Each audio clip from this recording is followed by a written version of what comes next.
আসসালামু আলাইকুম প্রিয় শিক্ষার্থীবৃন্দরা, এআর প্রাইভেট প্রোগ্রামের পক্ষ থেকে তোমাদেরকে স্বাগত।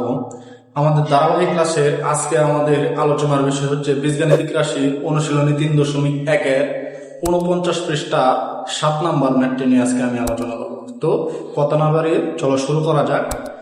দেখো 7 নাম্বার ম্যাথটি তোমাদের কি বলা আছে, a plus 1/a equal to 2 হলে দেখাও যে a square plus 1/a square equal to a to the power 4 plus 1/a to the power 4।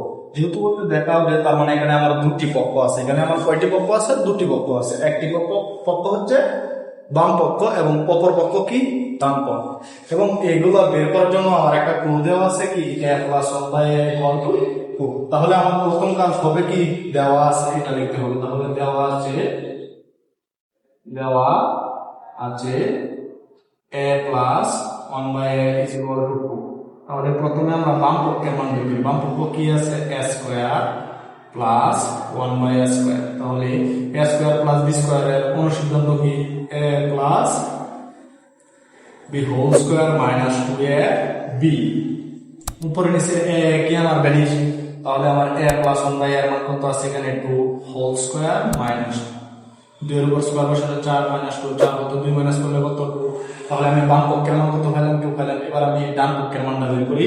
তাহলে আমি লিখি ডান পক্ষ equal to a to the power 4 plus 1/a to the power 4। তাহলে a to the power 4 কে বানাই a square whole square plus 1/a square whole square. তাহলে এটাকে ধরো, এটাকে ধরো a square plus b square. অনুসিদ্ধান্ত কি? a plus b whole square minus 2ab। ঠিক আছে, উপরের স্কয়ার নিচের স্কয়ার কি ভ্যানিশ। তাহলে এবার আমরা মান বসাই a square plus 1/a square. এই যে আর একটা মান আমি কত রইলাম অলরেডি 2 পাইছি। উপরে কি আছে? স্কয়ার মাইনাস 2 এর উপরে স্কয়ার বসালে 4 মাইনাস 4 কত 2 মাইনাস করলে কত 2। তাহলে আমরা বাম পক্ষের মান 2 পাইছি, ডান পক্ষের মান কত পাইছি? 2 পাইছি। তাহলে সুতরাং বাম পক্ষ ইকুয়াল ডান পক্ষ। কি করতে বলছিল? দেখাইতে বলছিল। তাহলে শোন, যদি বলতো প্রমাণ করো, তাহলে কি লিখতাম আমরা? প্রবলেম লিখতাম। ঠিক আছে।